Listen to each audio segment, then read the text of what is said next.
Hey everybody, this is Rohit Yadav, full-time filmmaker, all-time film lover, and welcome to the channel Rohit Film Factory.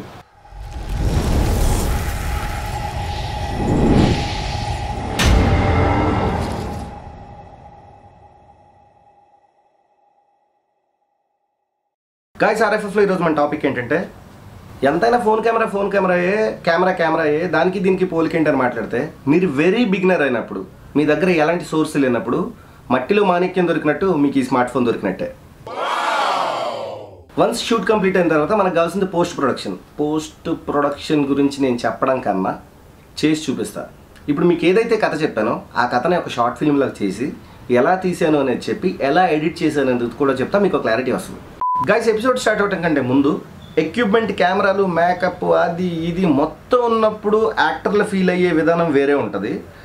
అసలు ఎలాంటి equipment లేకుండా ఫోన్తో తీసేటప్పుడు వాళ్ళు ఎలా ఫీల్ అయ్యారు అనేది ముందు వాళ్ళ మాటల్లోనే విన్నాం, ఆ తర్వాత ఎపిసోడ్ స్టార్ట్ చేద్దాం. సో మూవీలో మొత్తం నాకు గుర్తున్న ఎక్స్పీరియన్స్, నేను ఇటు అటు ఆడుకోవడం, ఇంకా ముచ్చట్లు పెట్టడం, సెల్ఫీలు దిగడం, టైంపాస్ చేయడం స్నాప్చాట్లు, ఇది తప్ప నాకు ఇంకేం గుర్తులే షార్ట్లు. ఎందుకంటే రోహిత్ వెళ్తే అదే ఉంటాయి. యూజువల్లీ కెమెరా పెట్టుకొని ఉన్నాడంటే లెన్సులు ఏదేదో గజిబిజి చేసుకుంటూ కూర్చుంటాడు, ఇటు రా అంటాడు డాలి, అక్కడ కూర్చో ఊరికే నవ్వు, నువ్వు టైంపాస్ చేసుకుంటావు, షార్ట్ ఓకే అని వెళ్ళిపోతాడు. మొన్నైతే ఈసారి ఇంకా కెమెరా కూడా లేకుండా జస్ట్ ఫోన్లో, ఆ ఫోన్లోనే అనుకున్నా చేసి తర్వాత చేస్తా అనుకుంటే ఆ ఫోన్లోనే అక్కడే డిఫరెంట్ లెన్సెస్ ఉన్నాయి, స్కోప్ ఉంది, అన్ని ఎక్విప్మెంట్స్ తన బ్యాగ్ మొత్తం ఆ ఒక్క ఫోన్లో వచ్చేసేసరికి ఇంకా ఫాస్ట్గా నన్ను చెప్తున్నాడు చూడు. నాకు ఇంకా అసలు ఏం అర్థం కాలేదు. ఇట్రా ఒకటి గుర్తున్నాయి. నాకు తెలిసి మేజర్గా తను షార్ట్స్ అవి తీసుకునేటప్పుడు నేను సన్ని కూర్చొని నేను గెంతుతూనే ఉన్నాను. నాకు తెలిసి అవి వచ్చినాయి, ఆల్రెడీ బ్లాగ్లో వచ్చినాయి. ఇటు అటు ఆడుతూ పాడుతూ గెంతుతున్నా. అభి వచ్చి బయట ఇక్కడ డోర్ కొడుతున్నా, నేను అడుగుతున్న లోపల నేనేం చేయాలంటే నాకు ఏం చెప్పకుండా సైలెంట్గా వదిలేస్తే నేను సెల్ఫీలు దిగుతున్నా. నేను అనుకున్నా కనిపిస్తుంది కదా అని బయటకు వచ్చి షార్ట్ చేస్తే అది అసలు లేదు. సారు మహానుభావుడు అన్నీ కవర్ చేసేసుకున్నాడు. సో బేసికలీ దాంట్లో నాకు తెలిసి ఫోన్తో ఉన్న ఎక్స్పీరియన్స్, నాకు ఫోన్ కెమెరా అన్న దాని మీద చెప్తే రెండు బాగున్నాయి, కానీ నాకు తెలిసి అవి రెండిట్లో ఏది తీయాలన్నా రోహిత్ ఉండాలని చెప్తారు. ఇదిగో ఇలాంటి మాటలు వినే అందరు షెడ్కి వెళ్ళిపోతున్నారు, నేను వెళ్ళిపోదలుచుకోలేదు. అండ్ ఆ సౌండ్స్కి సన్నిగాడు ఉండాలి, లేకపోతే అది వాళ్ళు ఇచ్చిన అవుట్పుట్ లెవెల్, వాళ్ళు రాసిన అసలు ఆ స్టోరీ కూడా ఆ రోజే విన్నది మేము. ఆ కార్లో కూర్చొని మేకప్ వేసుకుంటూ కూర్చుంటే వీళ్ళు స్టోరీ చెప్తున్నారు. సో అప్పుడు విన్నది నాకు, అందుకే నేను స్టోరీ ముందు కూడా వినలే, వేస్ట్ విని వచ్చేదో ఇట్రా అట్రా అని చెప్తాడు కాబట్టి నేను విన్నాను కూడా వినలే. ఆ సౌండ్లు వీళ్ళు తర్వాత చేసిన మార్పిడికి, ఇది తీసిన దానికి అది వచ్చిన దానికి నాకు తెలిసి వాళ్ళిద్దరు జాదూగర్లే. సో ఫోన్ అయినా కెమెరా అయినా రోహిత్ సరిగాను తెచ్చేసుకొని ఏదైనా మీకు ఇలా మీరు ఒక్క లైన్లో ఇచ్చిన సెంటెన్స్ని కూడా, ఒక స్టోరీని కూడా వాళ్ళు ఒక వేరే లెవెల్లో తీసిస్తారు. That is what experience with them both. Short film ఏదైతే 3 అవర్స్లో అయిపోయిందేమో, జస్ట్ 3 అవర్స్. ఇంకా ఆ షూట్ ఎక్స్పీరియన్స్ ఎట్లుండే అంటే we shot we came and we shot, అప్పుడే అయిపోయింది ఆ ఫిల్మ్ అనిపించింది. కానీ సరే, ఆ ఫిల్మ్ అయిపోయాక మాకు రోహిత్ అవుట్పుట్ చూపించుంటాడు, that was the best thing. Because మేము చేసిన టైం ఫ్రేమ్, దాని తర్వాత మేము చేసిన షార్ట్, మేము చేసిన యాక్టింగ్ మొత్తం వెనకలికెళ్ళే మనిషి మార్చేసిండు మొత్తానికి. It came in a very very good way. ఇంకా మాకు కూడా నచ్చింది చెప్పాలంటే. It is like totally awesome. Because ఇప్పుడు ఒక పెద్ద మూవీకి తీయాలంటే almost even we short a movie like name addicted కలిసి చేసినాం, దానికి ఆల్మోస్ట్ ఎన్నో డేస్ పడ్డాయి.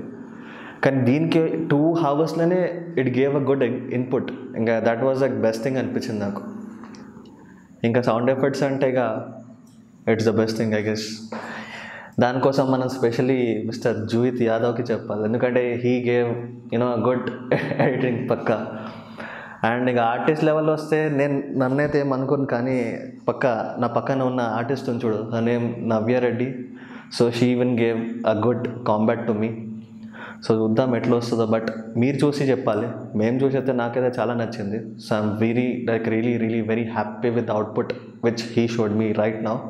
ఏదైతే నార్మల్లీ మేము షూట్స్ చేసినప్పుడు we use lot of cameras, like there are చాలా డిఫరెంట్ వేరియంట్స్ ఉన్నాయి షూట్లో కెమెరాస్వి. బట్ ఇది ఒక ఫస్ట్ షూట్ ఉండొచ్చు దేంట్లో అయితే we totally use the mobile camera. ఇంకా దాన్ని యూస్ చేయడానికి ఇన్ని వేరియంట్స్ ఉంటాయో మాకు తెలియదు. Because I think he took all kind of frames and all kind of shots. Wide shots చేసుకోండు, జూమ్ షార్ట్స్ చేసుకోండు, మళ్ళీ బ్యాక్ ది కవరింగ్ షార్ట్స్ చేసుకోండు. And we never needed a mic. ఆ ఫోన్ లోపల మైక్ వచ్చింది మనకి, ఇంకా దాని తర్వాత మనకి అన్ని షార్ట్స్ వచ్చినాయి. And by seeing that thing obviously నేను షాక్ అయిపోయినా, because that was something different to me. And for me that experience is something good. So ఇట్లాంటి ఫోన్ తోటే మనం ఒక వీడియో తీయొచ్చు అనే కొత్త ఎక్స్పీరియన్స్ నాకైతే ఫస్ట్ టైం ఇది. అండ్ ఈ ఐడియా అంతా చాలా బాగా అనిపించింది. So that's it. Thank you. Guys, మన దగ్గర రాతపూర్వకంగా ఉన్న కథని దృశ్య రూపంలోకి తీసుకురావడానికి మనకు ఖచ్చితంగా ఒక ఎలిమెంట్ అనేది అవసరం అవుతుంది, అదే కెమెరా.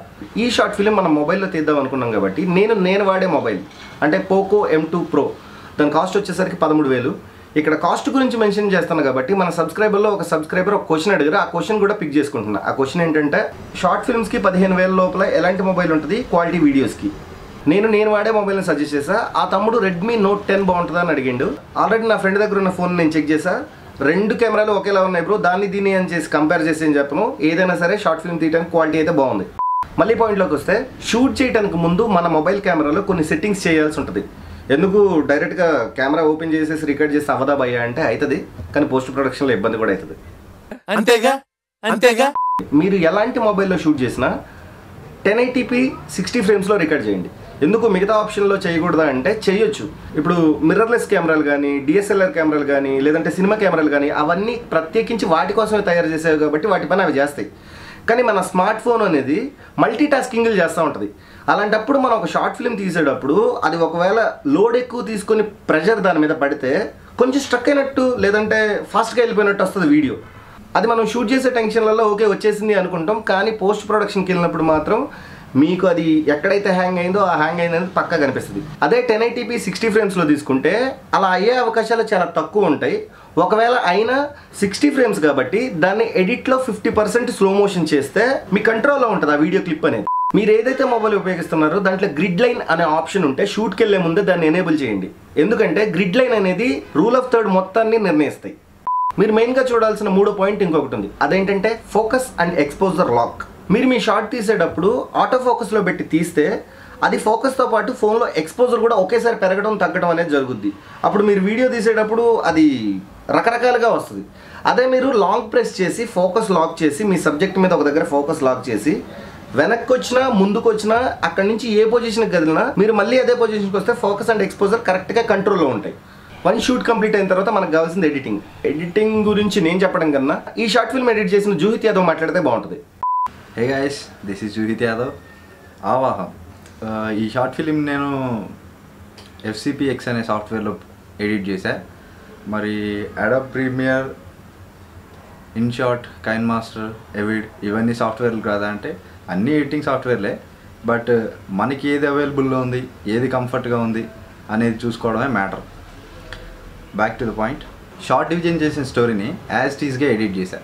నేనేం చెప్పాలనుకుంటున్నా అంటే, షూట్ అయిపోయిన తర్వాత ఎడిట్లో చూసుకుందాంలే అనుకోవడం వేరు, ఆ స్టోరీ షూటింగ్ అండ్ రైటింగ్ స్టేజ్లో ఉన్నప్పుడే ఎడిట్లో ఎలా రావాలి అనేది ప్లాన్ చేసుకోవడం వేరు. అందుకే షార్ట్ డివిజన్ అన్న. అండ్ అది షార్ట్ డివిజన్లో మాత్రమే సాధ్యమవుతుంది. సినిమా మధ్యలో వచ్చిన డార్క్ ఎఫెక్ట్ కోసం డే ఇంటూ నైట్ అనే ఎఫెక్ట్ని వాడా. దాని గురించి పూర్తిగా తెలుసుకోవాలనుకుంటే RFFలో ఆల్రెడీ ఒక వీడియో ఉంది, మీరు ఒకసారి దాన్ని చూడొచ్చు. అండ్ డిస్క్రిప్షన్లో దాని లింక్ ఇస్తాం, ఒకసారి చెక్ చేయండి వీడియో. ఎడిట్ అయిపోయిన తర్వాత సినిమాకి ప్రాణం పోసేది మ్యూజిక్. లో బడ్జెట్లో తీస్తున్న సినిమా కాబట్టి మ్యూజిక్ డైరెక్టర్కి మనీ పెట్టేంత ఉండదు కాబట్టి యూట్యూబ్లో ఆడియో లైబ్రరీలో దొరికే నో కాపీరైట్స్ మ్యూజిక్ వాడేశా. నెక్స్ట్ వచ్చేసి సౌండ్ ఎఫెక్ట్స్ని ఆల్రెడీ అక్కడే షూట్ జరిగేటప్పుడే ఫోన్లో రికార్డ్ చేసుకున్నాం. ప్రత్యేకించి ఏం వాడకుండా ఉన్న వాటిని సిచ్యువేషన్స్కి తగ్గట్టు అప్లై చేశా. అండ్ ద రిజల్ట్ ఈజ్ ఈ సినిమా మొత్తం తీయడానికి అయిన బడ్జెట్ గురించి నేను చెప్పడం కంటే RFF ఫౌండర్ చెప్తేనే బాగుంటుంది. ఈ షార్ట్ ఫిల్మ్ తీయడానికి నాకు అయిన ఖర్చు 500 రూపాయలు. ఆ ఖర్చు కూడా ఎక్కడైందంటే, ఎక్కువ దూరం ట్రావెల్ చేయలేదు కాబట్టి మేము ఏదైతే కారు తీసుకున్నాం, డాలీ వాళ్ళ కారు, ఆ కార్లో ఒక 200 రూపాయలు పెట్రోల్ కొట్టించాం. అండ్ సినిమాలో మనకి బాగా ఇంపార్టెంట్ అండ్ ప్రాపర్టీ అయిన బిర్యానీ కొనడానికి ఒక 100 రూపీస్ తీసుకున్నాం. అండ్ మాకు బ్రేక్ఫాస్ట్ చేయడానికి ఒక 200 అయింది. సో ఓవరాల్గా అదే మా సినిమాకైనా బడ్జెట్. ఎట్లాంటి మ్యాజిక్లో మన సార్ తోటి అవుతుంది, ఇంకేం చెప్పలేను నేను. గైస్, మీకు ఈ వీడియో నచ్చినట్టయితే మీ లవ్లీ హార్ట్ నుంచి ఒక చిన్న లైక్ ఇవ్వండి, మీ ఫ్రెండ్స్తో షేర్ చేయండి. మీరు ఒకవేళ ఈ ఛానల్ కొత్తగా వచ్చినట్టయితే సబ్స్క్రైబ్ చేయడం మాత్రం మర్చిపోకండి. పక్కనే ఉన్న గంట సింబల్ లాగి